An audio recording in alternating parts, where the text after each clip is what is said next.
What, in your experience, is the impact of education and art in leadership and how people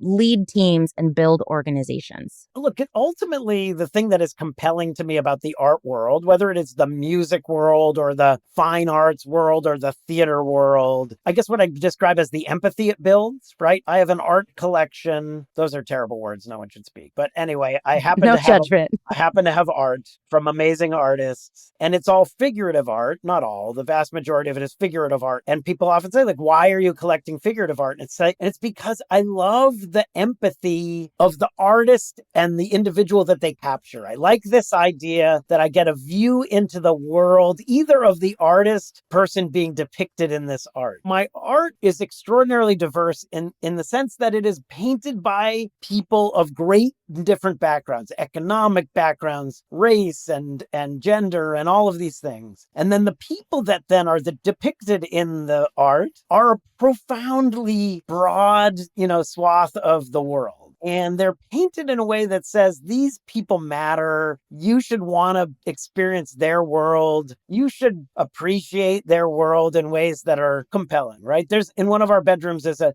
painting by an artist named Rebecca Ness. And Rebecca is one of my favorite paintings. She's a young painter out of Brooklyn. And the painting is called, I believe, The Booby Trap. And it turns out that the Booby Trap is a lesbian bar in Brooklyn. And this is just a scene in the bar.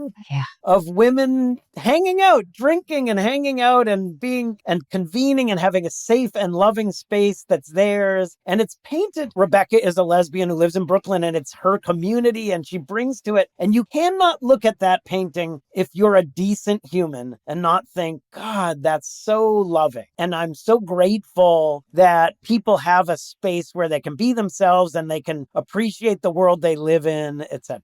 Right? And that's just one painting. And I see it all the time and I'm constantly like looking at it and just moved by what a great, important image it is. And same thing with music. I think I'm involved in musical theater and theater. And I want these things to exist because they represent a world that should exist, that cares about humans and in their fullest of ways.